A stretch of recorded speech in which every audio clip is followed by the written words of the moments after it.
Intan Jaya, saya 10 hari lalu ke sana, itu ada 8 distrik, 8 kecamatan, 4 sudah kosong. Ketakutan mereka. Lucu di sini, Pak Mahfud MD bilang masyarakat mengharapkan TNI, makanya dikirim terus. Padahal hasil investigasi saya, mereka trauma dengan TNI.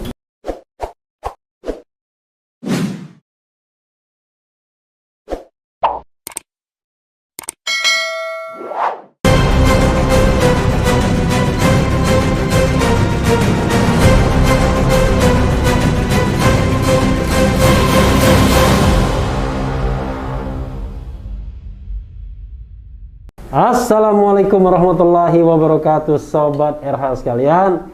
Jumpa lagi kita di channel yang keren ini, Keren Cadas. Kali ini di Cecar Show ada tamu yang sangat istimewa, teman saya, dan biasanya sering ketemu di Indonesia Lawyers Club ILC ya, yang kata Rocky Gerung, Indonesia lawan COVID sekarang ya.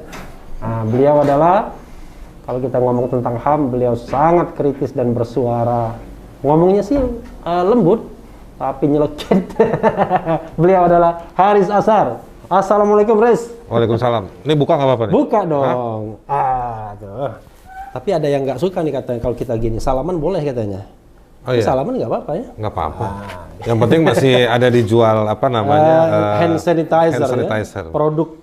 Produk kesehatan ya. Karena juga nguntungin importir kan? Oke, benar ya.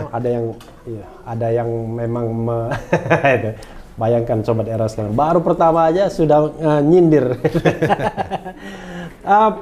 Saya begini, Bung Haris ya. Saya panggil Bung ya. Panggil Haris saja? No. Karena di Refli Harun Channel ini, panggilan itu tidak ada nama. Bung, kalau dia masih punya potensi untuk jadi calon presiden di 2024, nah, saya panggil Bung Haris. Oke. Tapi negara lain saya? Negara lain. Bang, saya panggil ya sudah di old ya kan. Kalau misalnya Lius Sungkarisma kemarin saya panggil Bang. Yang lebih senior lagi Babe. Babe itu Ridwan Saidi kemarin ya. Jadi Bung Haris ya. Siap. Saya tahu Anda sangat concern di bidang hak asasi manusia ya. Iya. Sobat Era sekalian, kita mencatat Bung Haris sebelum di Lokataru. Lokataru ini lembaga beliau ya sekarang ya. Iya. Terkenal sebagai koordinator kontras dulu ya. Iya. Jadi kontras itu korban kekerasan. Komisi untuk orang hilang. Untuk orang hilang. Dan korban tindak kekerasan. Maksa banget. Tapi memang kontras pernah menghasilkan Munir ya, almarhum ya. Munir dan Munarman juga ya. Habis Munir, Munarman.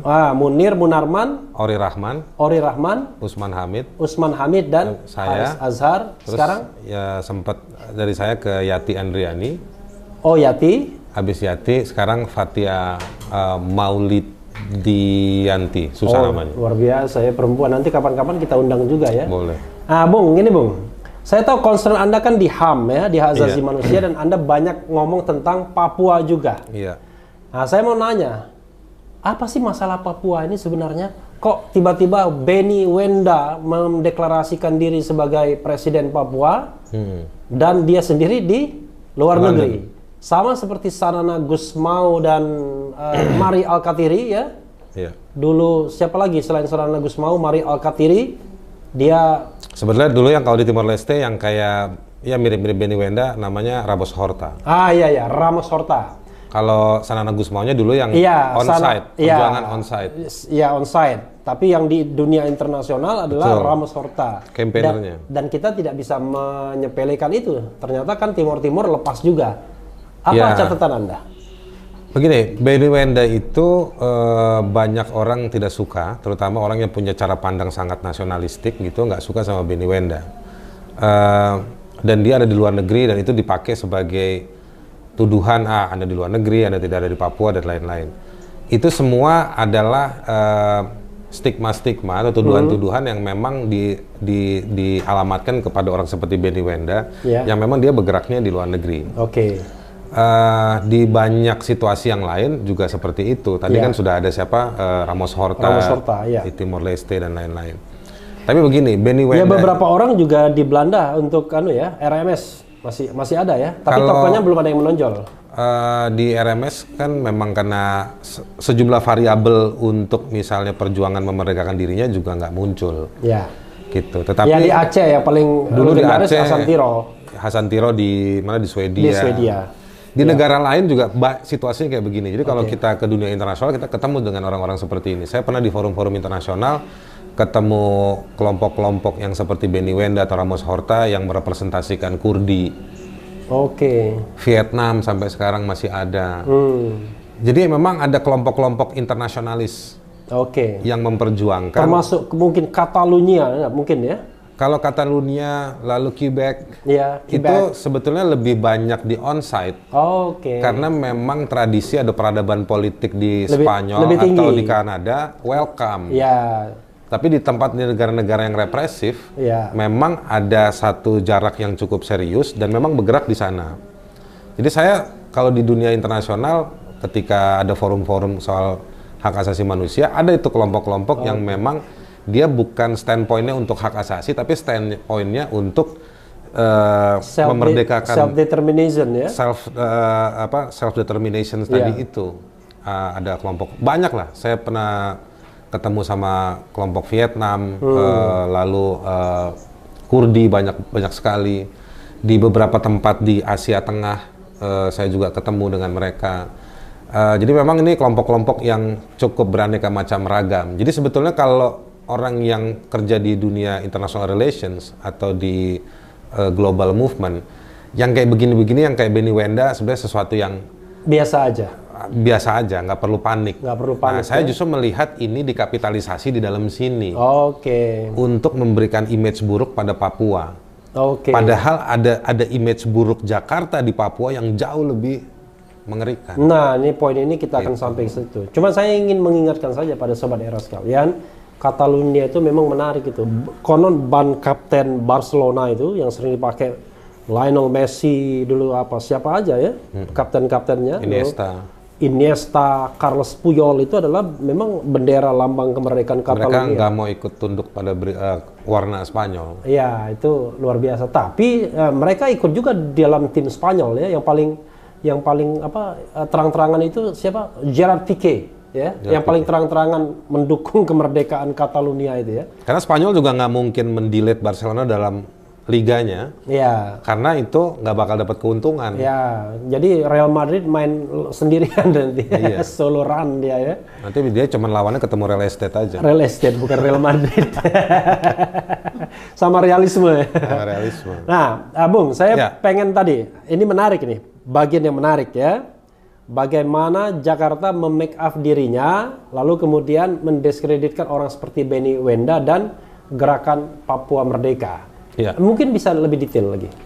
Jadi begini, apa yang terjadi di Papua, dia punya runutan panjang. Saya menyebutnya kalau dalam pakai peristilahan yang cukup umum di dalam hak asasi manusia disebutnya sebagai memori pasionis. Jadi ada memori penderitaan yang sudah panjang di Papua itu. Kenapa ini terjadi? Karena memang ada praktek buruk terhadap orang asli Papua. Dan itu terjadi di tanah Papua. Saya ingin make sure ya, asli Papua itu adalah orang yang berkulit hitam ya, rambut keriting ya, indigenous people ya. Rambut keriting, kulit hitam. Karena kalau menurut undang-undang yang asli Papua tidak hanya itu. Jadi kalau dia lahir di Papua dari bapak Papua boleh ikut pilkada soalnya. Ini soal pilkada. Iya betul. Gitu. Ini soalnya kuasa hukum gubernur bupati banyak nih. Nah, indigenous people ya. Indigenous people. Tapi kalau definisi masyarakat hukum adat sama ILO 169 beda. 169 itu kan soal masyarakat adat itu dia bilang yang lahir, besar, menjalani hidup turun-temurun, menjalankan kebiasaannya di tanah tersebut gitu. Let's say, nah orang asli Papua, mereka sebutnya sebagai orang asli Papua. Saya mau goda aja, Yoris Rawea, Anda golongkan itu nggak? Nggak terlalu yakin. Mohon maaf ya Yoris. Nggak apa-apa. Felix Wanggai saya nggak tahu.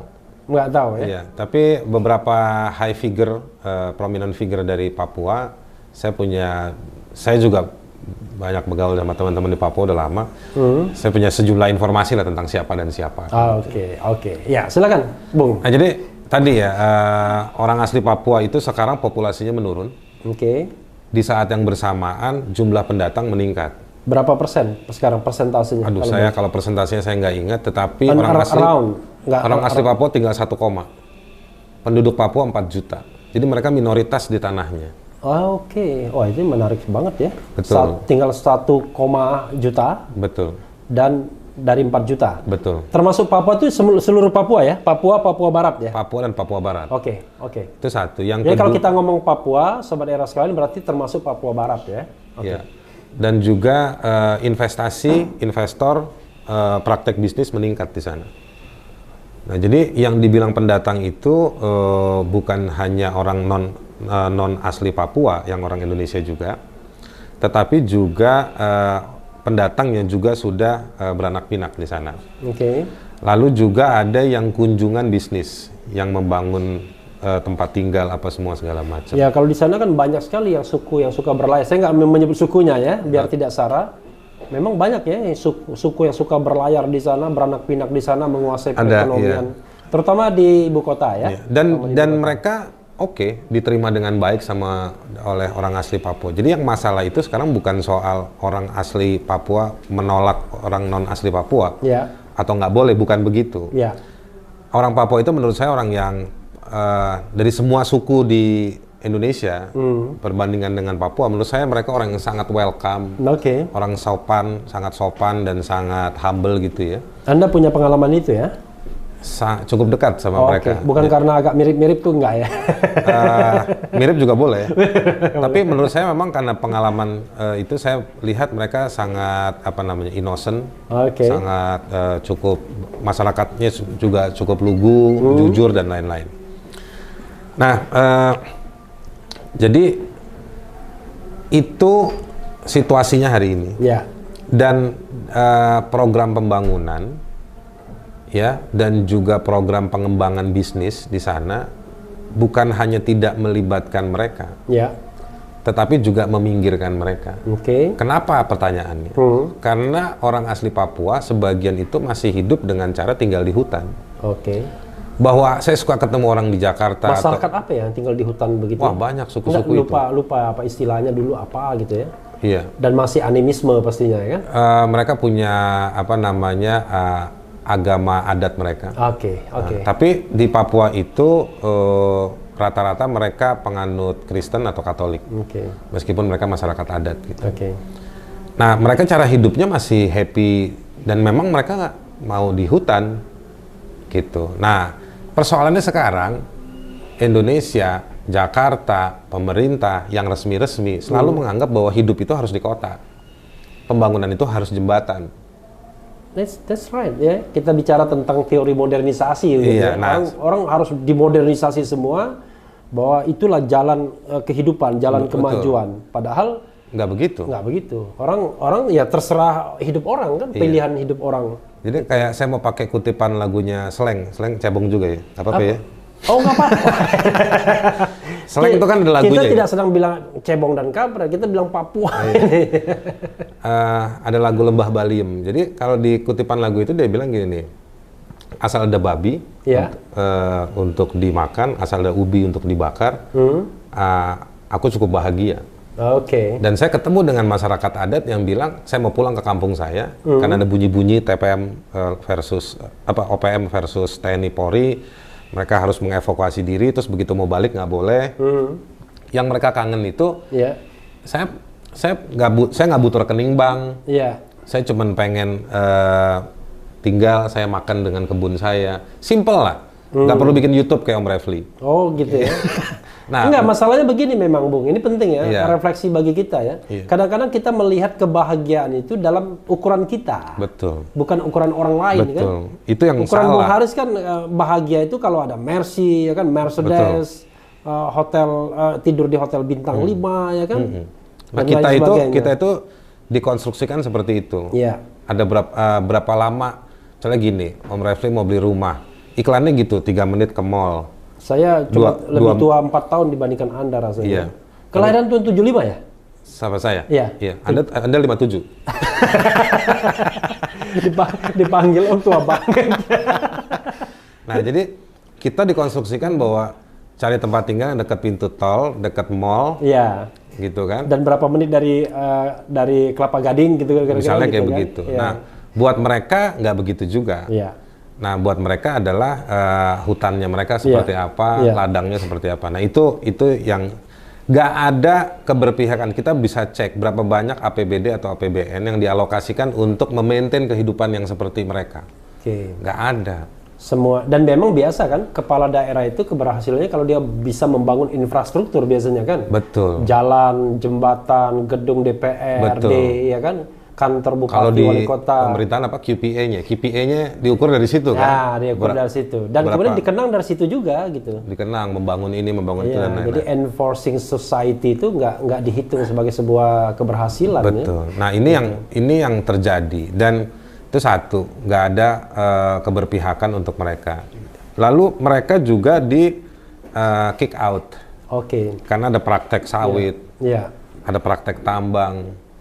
Nah, itu semua kepentingan luar yang masuk di dalam sana. Ini memang kalau Om Refli pasti udah bolak-balik ke Papua, naik pesawat, lihat, nggak ada site besar begitu yang sangat virgin, bersusun-susun kehidupan itu kan di bawah pohon-pohon besar itu kan ada berlapis-lapis, dan di bawah tanahnya masih ada kandungan-kandungan yang luar biasa.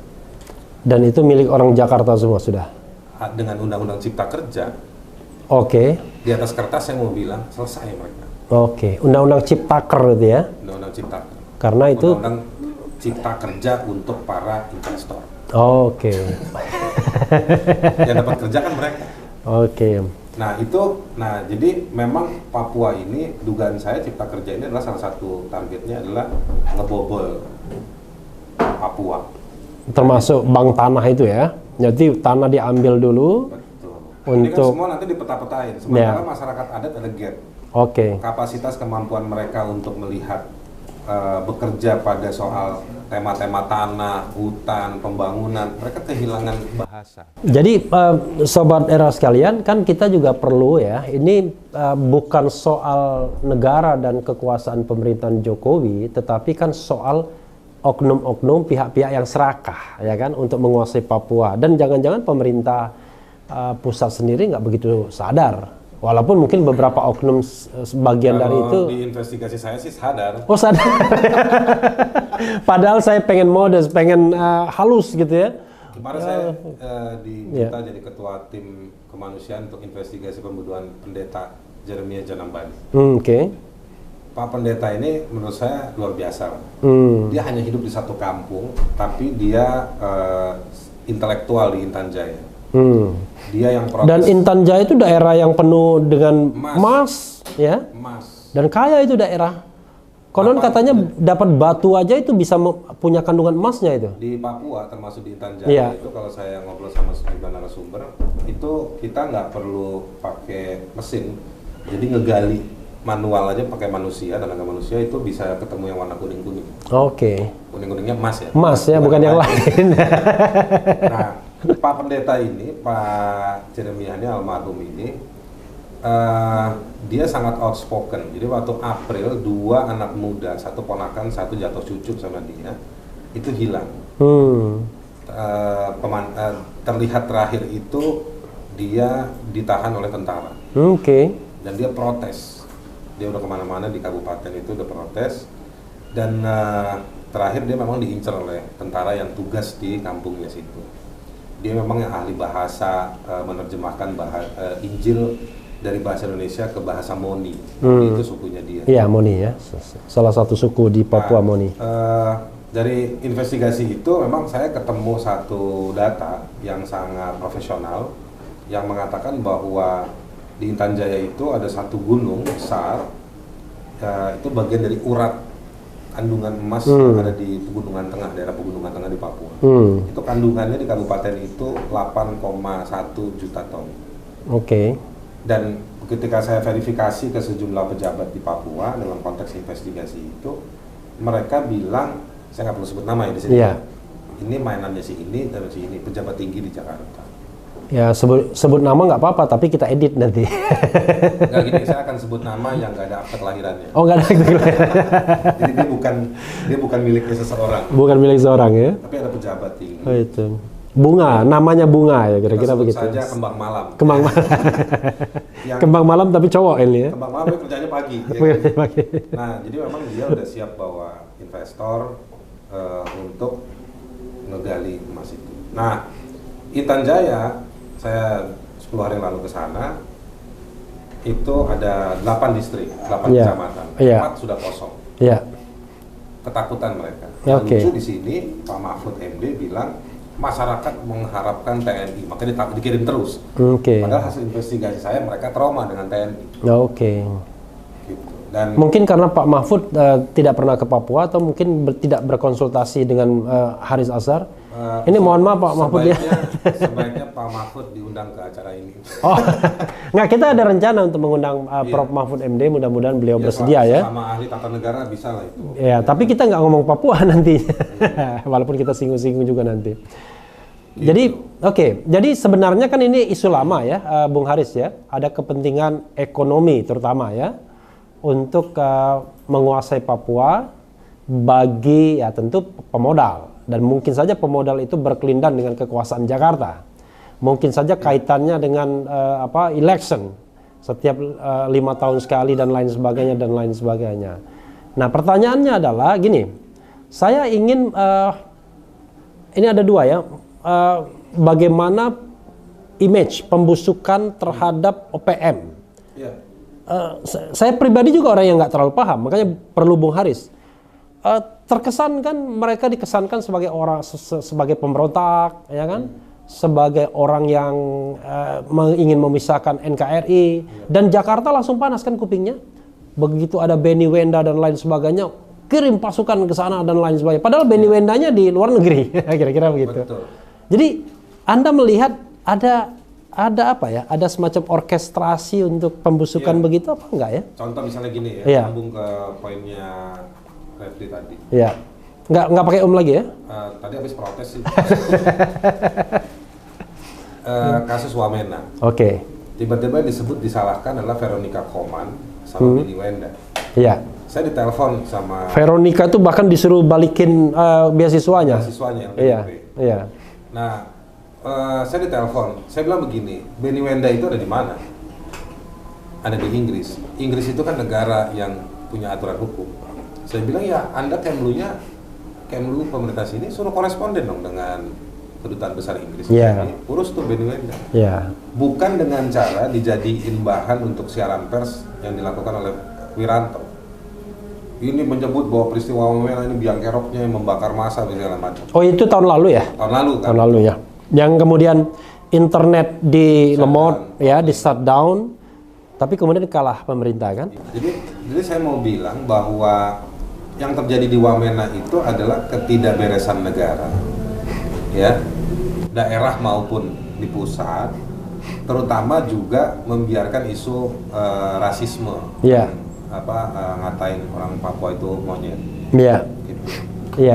Nah itu masalahnya, bukan dilimpahkan kepada Benny Wenda atau kepada Veronica Koman. Gitu. Nah, itu intinya Bung Haris mau mengatakan ya cari dong akar masalahnya ya. Akar masalahnya sebenarnya sudah dijawab salah satunya oleh LIPI.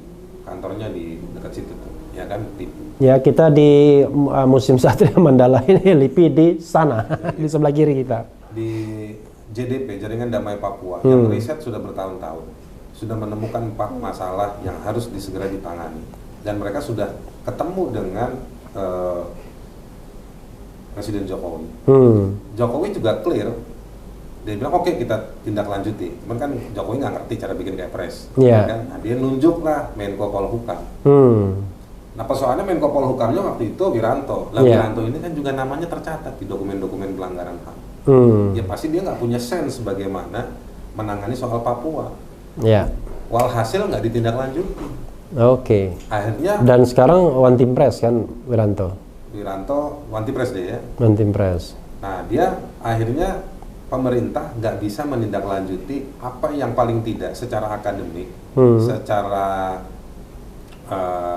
konseptual sudah teruji JDP itu waktu ada almarhum Muridan ini luar biasa, antropolog, ahli sejarah soal Papua, yang sudah melakukan dialog lebih dari 1000 pertemuan di Papua dengan atas nama JDP itu. Oke. Ada perwakilan lokal, ada Ibu Adriana dari LIPI, ada banyak teman-teman yang sudah kerja konsultasi itu. Artinya teruji, masyarakat juga sudah. Oh, intinya dia sudah melakukan sebuah field research yang luar biasa. Oke. Udah ada field research, udah konsultasi, cari kesepakatan, kesepahaman, orang pantai, orang gunung, suku ini berbagai macam. Nah itu nggak di follow up, gitu. Karena itu nggak di follow up, saya nggak bilang itu sebagai obat, tetapi itu paling tidak karya intelektual yang sudah teruji secara antropologikal juga. Nah itu nggak di follow up, betapa sia-sianya istana membiarkan karyanya JDP. Oke.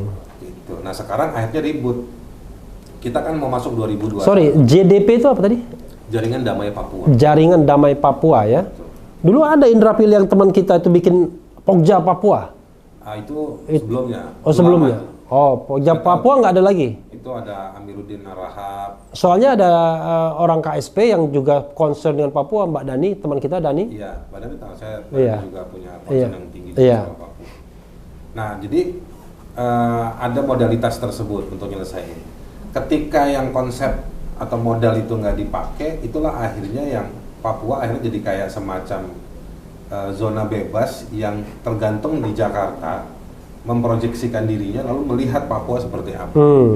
Nah saya keberatan atau concern yang narasi Jakarta selalu menyalahkan Papua. Misalnya ini, belakangan muncul statement lagi dari Pak Mahfud. Ini kan yang Papua ini yang kira-kira mau bilang yang nggak bener pejabat-pejabat daerahnya, dan lain-lain, misalnya kayak gitu.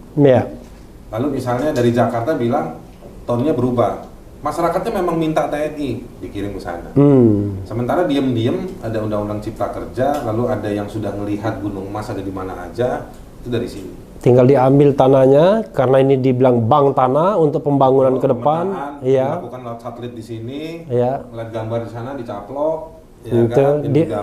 Dibayar murah lah kira-kira. Lalu menurut undang-undang minerba nanti ini diputuskan oleh Jakarta. Di sana nggak punya wewenang.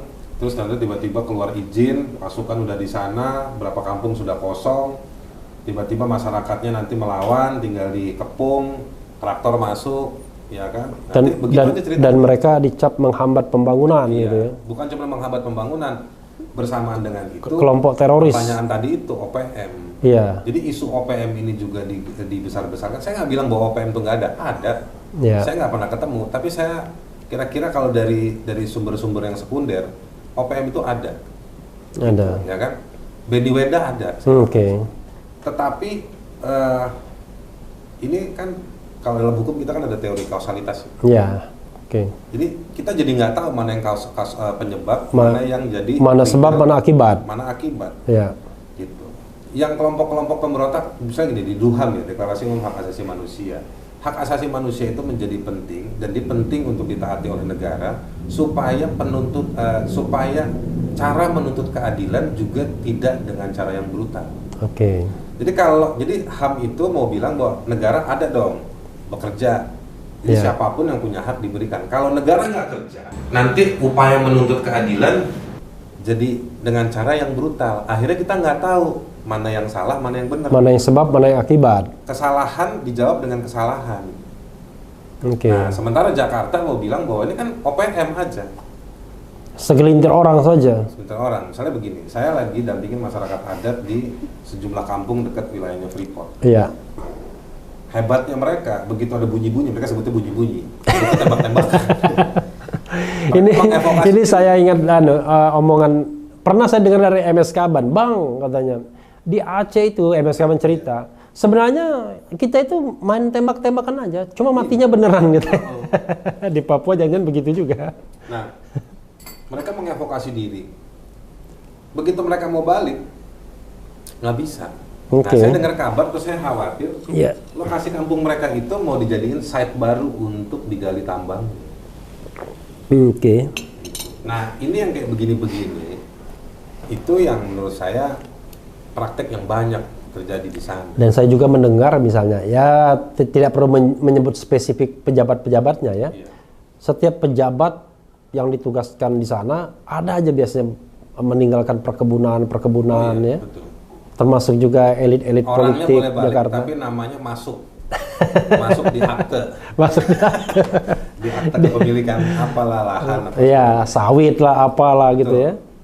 Memang luar biasa Papua ini. Papua ini luar biasa. Jadi menurut saya memang itu. Jadi satu, ada praktek kekerasan, ada pelanggaran HAM, Iya. ada kerusakan lingkungan. Yang kedua, ada pemeliharaan hostilitas, permusuhan dengan blaming ke rambut keriting kulit hitam. Oke. Jangan terbalik ya. Rambut hitam kulit keriting kan. Keriting sebenarnya.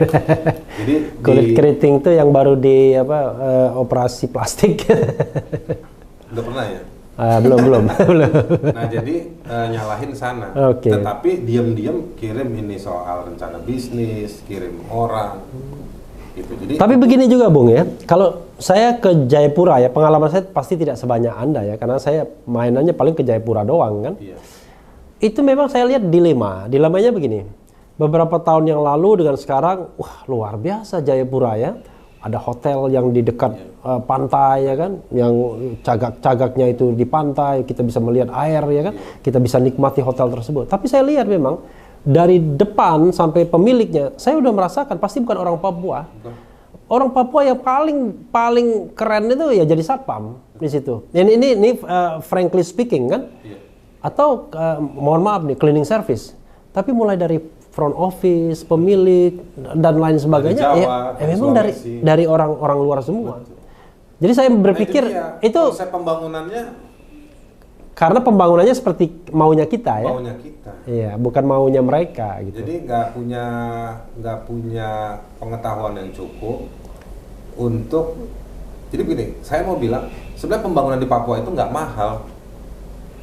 Orang Papua itu sebenarnya juga nggak butuh biaya banyak. Ya, yang butuh biaya banyak adalah orang-orang di luar Papua, orang Jakarta untuk proyek politik. Jadi, coba dibongkar APBN atau APBD yang ke sana. Itu yang menikmati siapa? Oke. Gitu. Jadi ada disparitas ya kalau bahasa itunya yang cukup serius. Tapi begini Bung, kita harus fair juga ya. Fairnya begini, kan ada skema otsus misalnya ya, otonomi khusus, dan otsus itu dikelola oleh elit-elit lokal, kepala-kepala daerah yang menurut undang-undang otsus Papua itu asli Papua, sehingga tidak heran semua kepala daerah di sana itu ya orang yang tadi hitam, kulit hitam dan rambut keriting, seperti itulah ya. Walaupun konsep aslinya agak berbeda sedikit ya. Jadi yang putih pun bisa, yang penting dia lahir besar dari orang tua Papua. Kita kan nggak bisa menyalahkan Jakarta saja, Bung. Kalau faktanya begitu. Kalau saya mau melihatnya ini pertanggungjawaban negara dengan warga. Oke, saya kan mau mau masuk di dikotomi soal pejabat. Saya kan mau menggoda-goda Bung Haris saja. Nah, kita pakai pendekatan konstitusional aja. Oke. Jadi itu tanggung jawabnya negara ke Iya. warga. Oke. Nah, yang saya suka lucu atau geli ngelihatnya. Jadi ini penting nih konsep ini, sobat era sekalian ini, biar mereka paham ya, bahwa negara itu punya tanggung jawab kepada warga negaranya. Jadi kalau ada elit lokal yang bermasalah, ya tetap saja pucuk pimpinan tertinggi ya harus ya bekerja benar untuk mewujudkan tujuan bernegara yang baik. Silakan.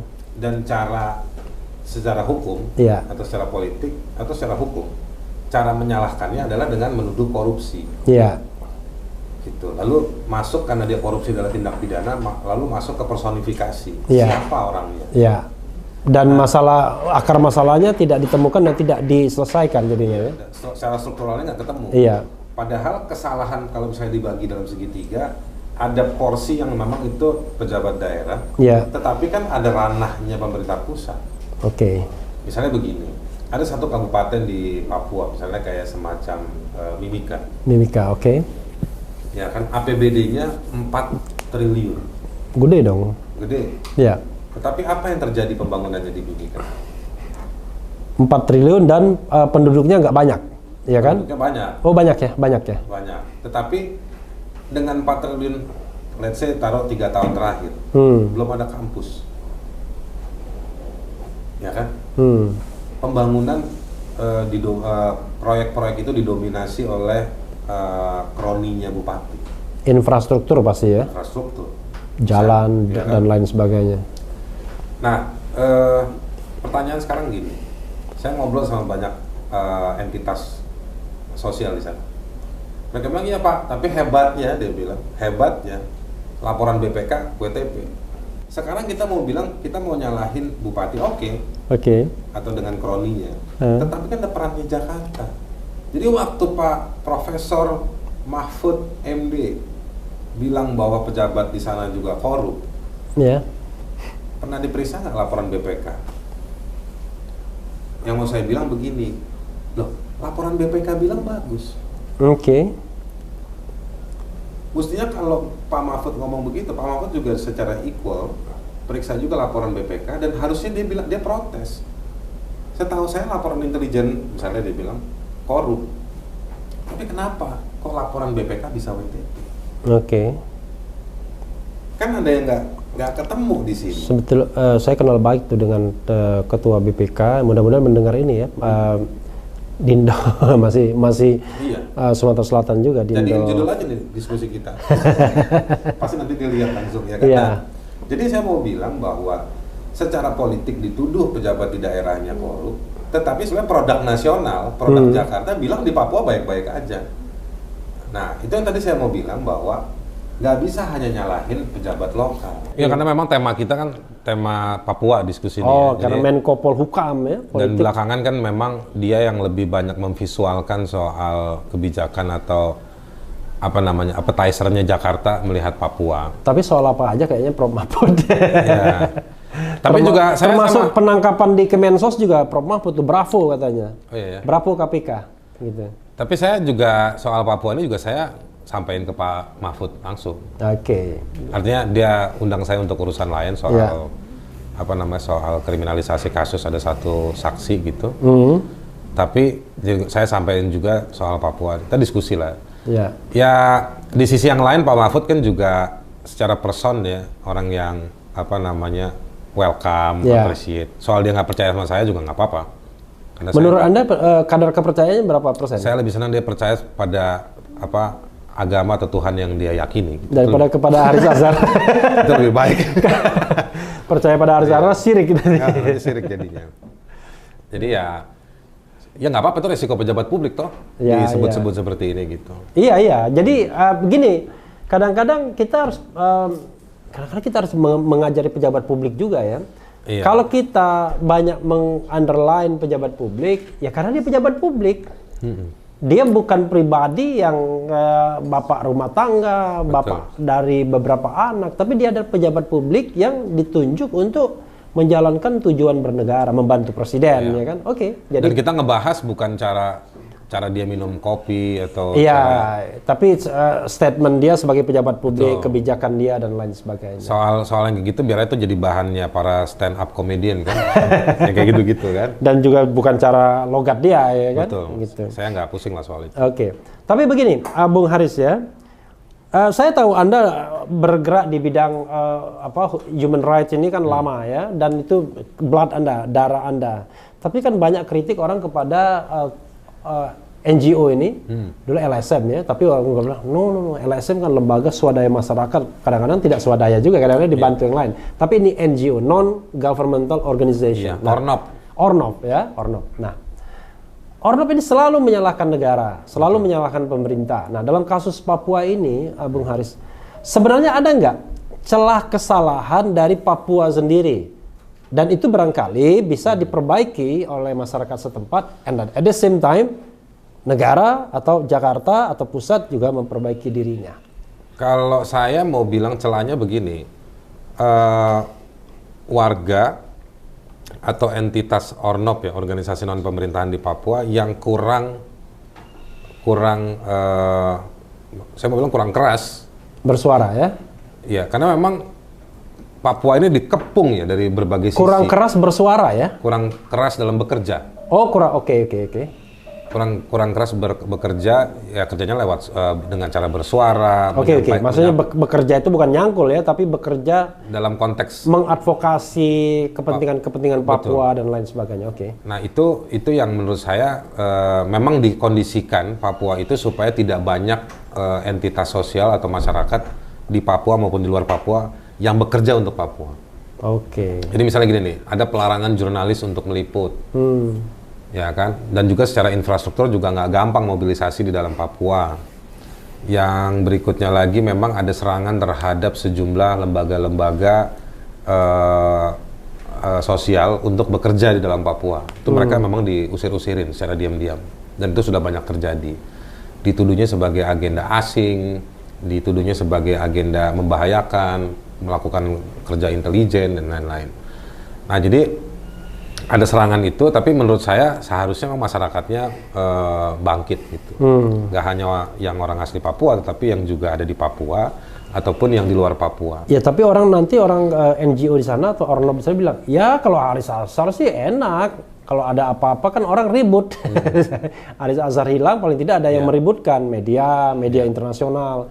Tapi kalau aktivis Ornob lokal, kalau dia tidak punya nama di level nasional kan hilang begitu saja. Ya kan, ada sejumlah faktor atau syarat lah menuju satu situasi, menuju satu posisi gitu. Tapi ada hal-hal yang bisa dilakukan. Ya artinya Anda mengatakan posisi Anda seperti sekarang ini tidak didapat dengan mudah juga ya? Ya enggak juga. Enggak juga. Ada sejumlah hal juga. Ada sejumlah Tapi hal. Tapi artinya dalam konstruksi yang sangat luas dan besar, sebenarnya bisa ada pembagian peran itu. Jadi memang kita masyarakat ini memang diserang, diintimidasi, trauma itu kan ada sekarang di Papua. Oke, Bung, ini untuk Papua ini sepertinya cukup ya, udah banyak yang kita sampaikan, kita diskusikan. Tapi saya ingin Anda memberikan semacam keyword atau rekomendasi lah ya, baik kepada 3 pihak, 3 stakeholders ya, pemerintah pusat, pemerintah lokal, pemerintah daerah ya, dan civil society di Papua. Apa yang what should to be done? Pertama begini, kalau saya mau berangkatnya untuk membuat rekomendasi kepada 3 kelompok tadi itu aktor atau aktrisnya pusat, pemerintah pusat, pemerintah daerah. Anda ternyata sangat sadar gender ya, aktor dan aktris ya. Kita kan kalau ngomong aktor karena sebenarnya itu bias gender itu. Iya, bias gender. Jadi 3 aktor atau aktrisnya itu pemerintah pusat, pemerintah daerah, dan juga masyarakat sipil. Menurut saya ketiga-tiganya harus dalam satu relasi yang menurut saya yang klasik aja. Negara bertanggung jawab dan masyarakat sipil menjembatani warga yang lebih ada di rentan ya, lebih rentan ya. Itu kepada negara. Itu satu. Yang kedua harus berbasis pada policy dan juga akuntabilitas. Jadi policy. Tapi negara itu Anda satu kelompokkan dengan pemerintah lokalnya ya? Iya, nanti saya akan masuk ke sana. Jadi pada satu policy yang jelas dan terukur dan bisa diuji akuntabilitas. Nah, yang ketiga ada pembagian peran di dalam pusat dan juga daerah. Dan kita harus protes setegas-tegasnya kalau Jakarta membangun satu posisi ini masalahnya daerah, pemerintah daerah. Kita udah serahkan kepada mereka, ya nggak bisa begitu. Kalau Anda merasa sebagai negara, kalau mau melihat Papua itu sebagai bagian dari Indonesia, ya Anda harus blend menjadi satu kesatuan. Wah, ini kayak puisi Sutarji Kalzombahri ya kan? Apa yang tertusuk padamu berdarah padaku. Kalau nggak salah kurang lebih begitu ya. Jadi blended. Jadi satu kesatuan. Tapi kalau Jakarta melihat bahwa itu masalahnya Anda, kita duitnya udah kasih ke sana, ya sebetulnya yang memang membangun garis untuk menolak Papua itu ya pejabat-pejabat di Jakarta ini. Gitu. Nah, yang ketiga saya pikir bukan anger ya, tapi trauma dan distrust. Itu hidup dengan nyata di Papua. Jadi policy dari Jakarta harusnya memulihkan kepercayaan itu terlebih dulu. Nanti pada akhirnya masyarakat Papua bilang mereka mau merdeka atau mereka masih mau bersama Indonesia, itu situasi itu pasti akan terjadi cepat atau lambat. Tapi dengan waktu yang ada ini, harusnya pemerintah pusat termasuk juga dengan daerah harusnya memulihkan Kan kalau dalam banyak film ya atau banyak novel, ketika si pelaku kesalahan, novel Baswedan bukan ya? novel yang novel. apa novel apa novel? Novel ya. Gitu. Dalam novel itu kan biasanya kalau dalam kisah cinta, jika sudah salah, minta maaf, akhirnya ada buka ruang. Oke, dan happy ending ya? Tergantung ya kadang-kadang. Saya kalau nonton film nggak sampai habis sih kadang-kadang. Jadi nggak tahu sad atau happy ending kan. ya? Saya lagi nonton ini nih. Apa? Karena Ketika Cinta Bertasbih. bukan film Turki, Hercai. Jadi setiap waktu adalah momentum di Papua. Jadi manfaatkan dan jangan banyak menyalahkan, tapi banyaklah memperbaiki diri dan memperbaiki kebijakan buat orang asli Papua. Oke.